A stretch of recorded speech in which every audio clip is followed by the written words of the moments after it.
ပွဲပြီးမှာ Silas တိုင်ဒိုင်လူကြီးကိုသွားပြေးခဲ့တဲ့ Darren Fletcher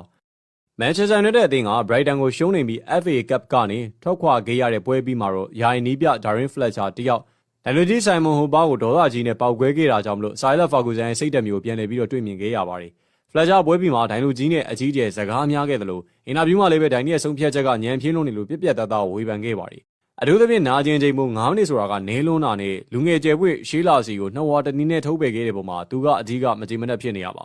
လာစီကပွဲတွေကိုလူစားဝင်လာပြီးတဲ့နောက်မှာတိုက်စစ်ပိုင်းမှာအကောင်ဆုံးကစားနိုင်ခဲ့ပေမဲ့89မိနစ်မှာတော့ကွင်းလေလူ RI ပေါ်မှာကြမ်းတမ်းခဲ့ရဆိုပြီးတော့ပထမအဝါကပြသခံခဲ့ရပါတယ်။ Fletcher တော့ဒါဟာအဝါကပြကြမလို့တဲ့အခြေအနေဖြစ်ပြီးတော့ Brighton ကစားသမားတွေရဲ့ပြစ်ဒဏ်ကျူးလွန်မှုတွေကိုတော့ဒိုင်းကလှည့်ရှုခဲ့လို့ထောက်ပြခဲ့ပါတယ်။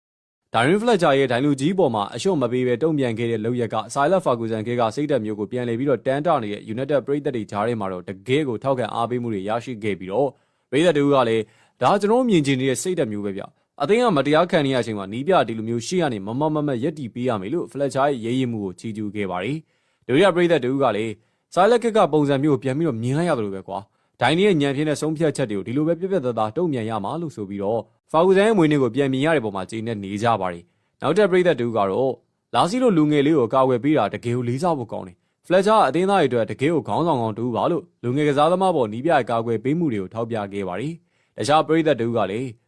ဝိုင်းနီးပြရအောင်အေးစီးနေတဲ့အချိန်မှာ Fletcher တော့အသင်းအတွက်သွေးပူပြနေအောင်မြင်ရတကယ်ကိုအားတက်စရာပါပဲလို့မှတ်ချက်ပေးခဲ့တယ်လို့ဒီလိုစိတ်ဓာတ်မျိုးကအသင်းကိုပြန်လဲနိုးထစေနိုင်တယ်။ရလက်ထက်အသင်းသားတွေအတွက်တိုက်ပွဲဝင်ပေးတဲ့နီးပြမျိုးကျွန်တော်ကလိုအပ်နေတာလို့ Fletcher ရဲ့လုပ်ရက်ကိုအပြည့်အဝထောက်ခံအားပေးခဲ့ကြပါတယ်။လာစီယာနောက်ပိုင်းမှာဒေါသကြီးနဲ့တုံ့ပြန်ခဲ့တာကြောင့်လို့ဒုတိယအဝါကတ်နဲ့အထုပ်ခံခဲ့ရပေမဲ့လေဝိုင်းကစားသမားဟောင်း Owen Gareth ကတော့ဒါဟာလူငယ်တယောက်ရဲ့စိတ်ပြတ်မှုကြောင့်လို့ဖြစ်ပေါ်လာတဲ့အမှားသာဖြစ်ပြီးတော့လာစီယာ United ရဲ့အကောင်းဆုံးကစားသမားဖြစ်ခဲ့တယ်လို့ပရိသတ်တွေကိုဖျော်ဖြေနိုင်စွမ်းရှိတဲ့ထူးခြားတဲ့ပါရမီရှင်တူဖြစ်တယ်လို့ကာကွယ်ပြောဆိုခဲ့ပါတယ်။ Fletcher အနေနဲ့ Ferguson ခေတ်ကလိုမျိုးမတရားမှုကိုအလျှော့မပေးတဲ့စိတ်ဓာတ်မျိုးပြသလိုက်တာကပရိသတ်တွေရဲ့ထောက်ခံမှုရရှိစေတယ်လို့ကစားသမားတွေကိုလည်းအသင်းရဲ့ဂုဏ်သိက္ခာအတွက်တိုက်ပွဲဝင်လိုတဲ့စိတ်ဓာတ်တွေကိုပြန်လည်ပြီးတော့ဝင်ရောက်လာစေနိုင်မှာလည်းဖြစ်ပါတယ်။